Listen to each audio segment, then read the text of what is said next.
Okay, so it's a question and answer tonight. I haven't done one in a while because I've been on trips and we've been closed and I've been sick and now it's time. So I'm sure that all of you have like 100 very deep, insightful, burning questions that have just been driving you insane. So this is the time to get them out there. If you guys have questions, you can also type them in the comments and Katherine will do a great job of reading them to me. Questions? Yes, ma'am. Sir, I found that the goal that I had originally wanted to do by the end of the year doesn't really seem feasible. So how often should I reevaluate versus using it as an excuse to maybe not meet my goal? Yeah, so you told me about your goal, and if you don't mind, I'm going to share it with the audience so that they know what we're talking about specifically. But we've been talking about a lot about goals lately, and Vanessa made a very specific goal, very laid out and easy to follow to a point of adding 1 minute to your meditation every day. But you made this a year-long goal, and once you thought about it for a second, you realized that this is going to turn into a very difficult activity. This is going to be not impossible, because 365 days equals, are you starting at 5 minutes and adding from there? Starting with 1 minute and then you're adding, so you'd end up with 365 minutes at the end. And if that were only once at the end of 365, that would be really incredible, but doable. I think that it is very unlikely that you're going to, right around 200 minutes, probably right around 120 minutes, since you're a beginning meditator, probably way earlier than that, but to be doing that many minutes every single day for the rest of the year, and for sure once you get in the 300s, I mean, that's hours and hours. So, oops. Now, your question is really good, because you want to know, if I change this goal, is that because it is the right thing to do for me to actually, maintain a good meditation practice and maintain and kind of strengthen my ability to set goals and achieve them, or is it a cop-out? And that is a great question to ask yourself. I get questions similar to this, but much less with less extreme circumstances at stake, where people are asking me like, should I do this, or should I really just kind of back off a little bit? And I always say, you just need to ask yourself the question, are you asking that because you're trying to get out of doing something that's hard, or because you know that it's the right thing to do, or you know that it's going to be best for you or your practice? Are you basically trying to be lazy right now, or are you trying to be realistic? And if you said that this was your goal and you're like, I'm going to stick to it, you are a wonderful, powerful person. You will not complete that goal. I believe in you wholeheartedly, and you will not complete it. And the very idea of I'm just going to keep doing it is a self-sabotage. It's like I'm going to get to day 100 and say, I'm not doing this for the rest of the year. This is crazy. And you know that, either consciously or subconsciously. So the answer to your question of should I try to do that or not is no, you should not. You just should have thought about it harder before you made that goal. And you should have done what I did, which is the same exact goal, except I didn't say I'm going to do it adding a minute for every single day of the year, because that's bonkers. So I'm gonna go into my personal experience and reason for doing this. You guys, most of you know that I meditate every day for an hour, and then not usually an hour at a time, but sometimes an hour at a time. But it's got to have been an hour by the end of the day, and at least once a week I do a longer meditation. So last year it started at 2 hours, and it built up to 3 hours by the end of the year. And I I mean, for years now, I've been really good at doing the meditation, at sitting and being able to be still, get calm, get at least decent meditation, and it's fine. It's fine. I'm leagues and leagues better than I was when I started meditating on every conceivable scale, especially just my ability to choose to do something and follow through with it. But I started to notice that my meditations could be better, and oftentimes I would be entering into a longer meditation, especially with this just kind of like almost a lazy attitude, like I'm going to be sitting here for a half an hour, I'm going to be sitting here for an hour, I'm going to be sitting here for 3 hours, and it'll become good at some point. I'm going to sit and I'm going to focus on the breath, but I'm not going to worry that much about it. If my mind wanders, I'll come back to the breath, it'll be fine. And I noticed that the longer my meditations got, if I wasn't, which I was not, really intent on heading into it with a very strong intention of immediately starting on the breath and staying on it, and like I used to say, almost make it like a video game that you're playing with yourself, where you're trying to recognize as soon as something goes wrong, you bring it right back and don't let it just kind of go. And you can, of course, take that kind of thing too far. But I thought, you know what, it's going to be interesting. I have never done this before in my 20 years of meditation. I'm just going to do a reset this year. And I started with 1 minute. The longest meditations that I did were in this meditation class and probably during the time before class. I just did 1 minute. The next day I did 2 minutes. The next day I did 3 minutes. And I did multiple meditations throughout the day, or I would be going insane. But I noticed that if I know I've only got 1 minute, man, I'm intentional and very focused the entire time, because as soon as I set the alarm and sit, it goes off. It's like I've got to really get to it. And that kind of sense of scarcity with the time of meditation, I think, is really useful. So that's great. That's not really why you're doing it. You're trying to start off somewhere and then build slowly to it. And what I would suggest that you do is reevaluate and decide, I'm going to add until I get to X number of minutes. Maybe you were already doing 5 minutes pretty successfully, so maybe you make it 10 minutes.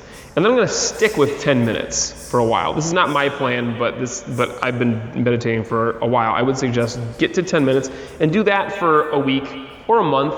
And then add, okay, now I'm going to add a minute every day, or a minute a week, or whatever it is, until I get to the next chunk that I'm feeling good about. And if you are smart and reasonable about it, you'll end the year around 20 or 30 minutes a day meditating, and you will have a very solid, very long-lasting meditation practice that you feel really good about, and your meditations are very intentional. You haven't just thrown yourself right into the deep end where it's overwhelming and you just end up giving up, which is what happens to a lot of people in the beginning of meditation. So I'm giving you my blessing to do 1 minute a day up to a certain point. You should not do the thing that you decided you were going to do before. Other question? What are some noticeable differences you've noticed in your own life after meditating consistently over a period of time? Okay, great question.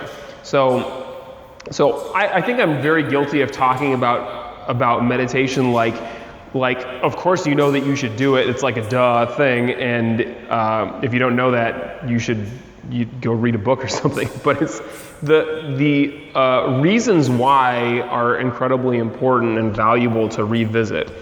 I've been meditating for 20 years. I've done it every single day, and with varying times, but most consistently for many years, for 20 to 30 minutes at least, and over the last several years, an hour every single day. The amount of time is nice and not the most important thing, I would say. You can actually get a lot out of meditating for 10 minutes a day. And as I mentioned in the answer to my previous question, one of the biggest things is just the ability to set out to do something. This was actually the first goal that I made, was I'm going to meditate every single day for 6 months, and I did it. And that was a huge difference maker for me. I realized that I have this power, and then I can put this into anything else in my life. And I started doing that, and it has been amazing. I've been much more aware of my own thoughts, aware of what's going on around me. I've been much better at letting things go. So meditation is on some fundamental level the practice of being unattached. And unattachment is an active thing. It's a thing where you have to let go, and you have to be aware enough to recognize when you are attached to something. So when we're sitting and meditating, and we our mind sticks on something, and we just keep replaying the same thought, or we're going through a story, or we're just replaying all the dumb things that we did that day or whatever, that's an attachment. You have to be actively aware enough to let that go. And so that kind of constant act of being able to let go and be unattached is so useful. It makes me happy. I am way happier than I was before. Before practicing martial arts and meditation, I would not go so far to say as I was depressed, but I certainly was from time to time depressed, and I certainly was completely, I had no control over my thoughts or my emotions, which is not, again, to say that I was completely out of control, but I just was not able to choose.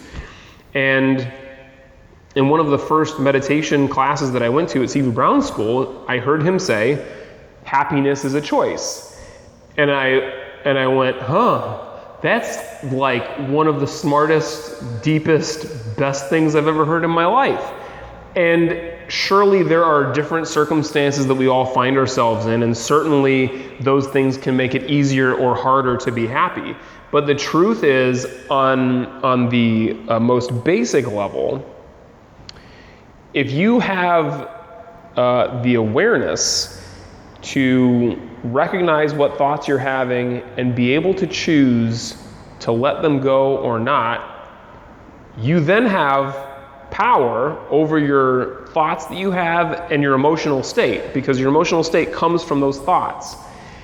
And therefore, you have the power to choose. You have the power to choose to be happy. You have the power to choose to be upset. You have the power to choose to be whatever way you want to be. And you should choose different things. You should not just choose to always be happy all the time, because that's weird.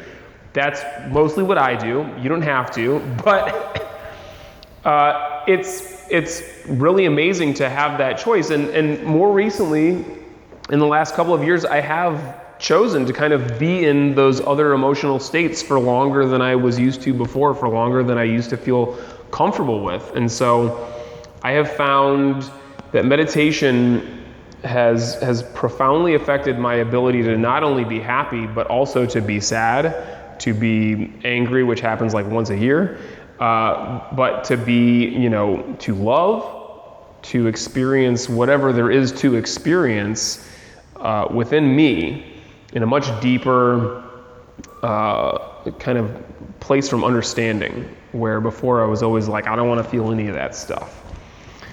And also, meditation is just a wonderful way to practice being in the moment. So I found that, and again, this ties right back into being happy. I found that I am much more able to appreciate what's happening right now, to be present with the people that I'm with in my life, with teaching, of course, and out in the world by myself.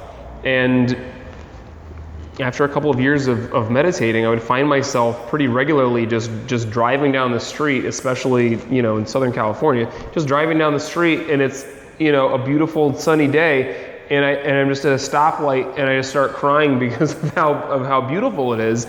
And I used to just kind of be like grumpy and stuck in traffic and forget this and forget that, like most people out in the world today are. There's a lot of traffic here today.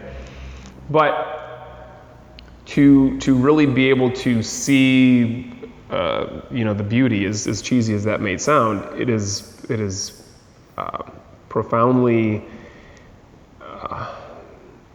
It's incredible.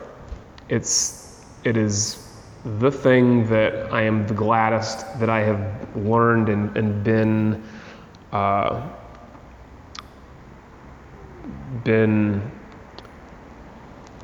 what's it like when there's radioactivity you're getting exposed to. There we go. Meditation is like being exposed to serious radioactivity of bliss. It's the thing that if I were to choose, I gotta keep one thing and get rid of everything else and everyone else in my life. I gotta keep meditation. Forget all you guys. Other question. See, I have a question, because I have a client who has a mindset that I'm really unfamiliar with, and I don't quite know how to talk to her about it. She's really in a place that she has no choice in her life. She says, I've never had any choice in my life. I've had all these different experiences, she's listed 5 times in her lifetime where she feels like she's had choice. And she's in this place where she just feels really stuck, and she doesn't know how to go from here. So I was trying to find a way to talk to her, you have a choice, you can, like you were just saying about choosing to be happy, choosing over your emotions, but also choosing about life experiences and things like that. And I would love to hear your take on how to talk to, how to expose that. Yeah. So for those of you guys who don't know, Katherine has she has a side gig, which is her actual job, which is a professional organizer, which she's really wonderful at, and one of the reasons why she's so amazing here in the dojo. And you get into topics of conversation like this, I'm sure, all the time. It's not just like, where does this physical thing go in space? It's the whole world around it. And when your experience of, I have this person who has this weird mindset, it doesn't have to be this, it really could be anything that seems kind of like bizarre and out of the norm of your experience. We have a tendency to react immediately with, what? That's weird, and you're weird. And it's important, and I'm sure you're not doing this, but it's important to keep ourselves from doing that for our own ability to relate to people. And very importantly in that conversation, for them to feel like they're being related to and that they're being understood. So yeah, I find that happens all the time with me, and I'm not always good at it, but what I try to do is if possible, I can remember at some point in my life where I felt the same way, and maybe there was a whole chunk of time where I felt that same way, or maybe there was just like one instance when I felt that way, and I can usually find something like that. I'm driving down the street and somebody cuts me off, and instead of immediately getting angry, I can think of, oh yeah, I cut somebody off like a couple years ago. I was in a big hurry because this was happening. I remember what that's like. Okay, you get a free pass, dude, that's fine. But to be able to do that in a conversation and really be there with somebody, I think is incredibly valuable and important. I think it's really great to just ask questions about it, to really get the full world of what that experience is like, just like, well, tell me what that's like.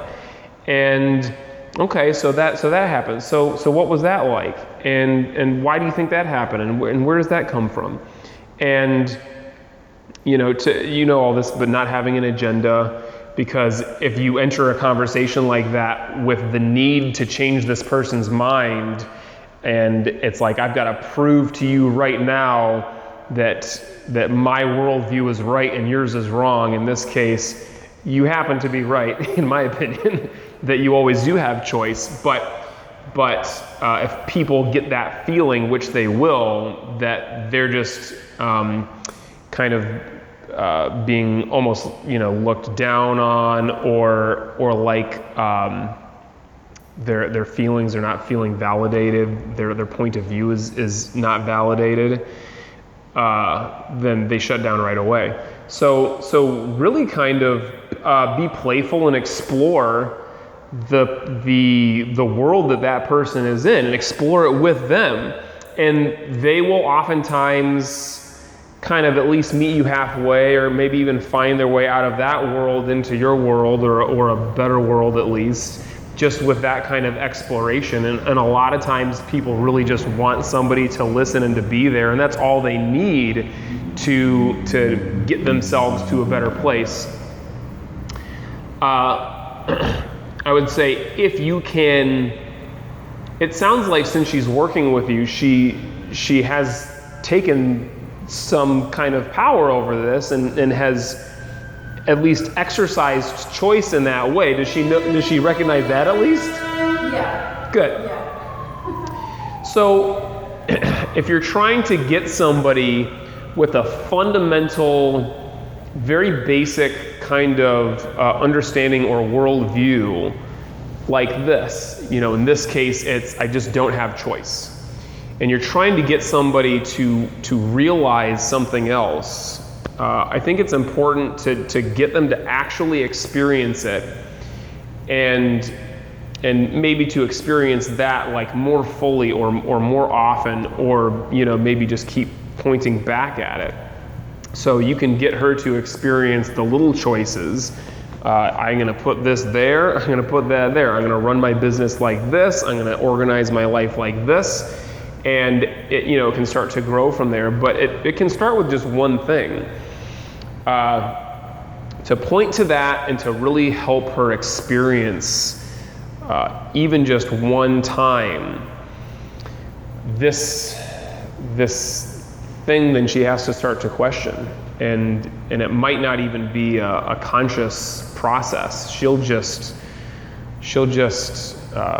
through experiencing this other thing, it's like a form of enlightenment. She now experiences and knows on a deep level choice, and just kind of be there with her and enjoy it. I love having somebody come in and do class for the first time, and they are almost always bad at something or bad at everything.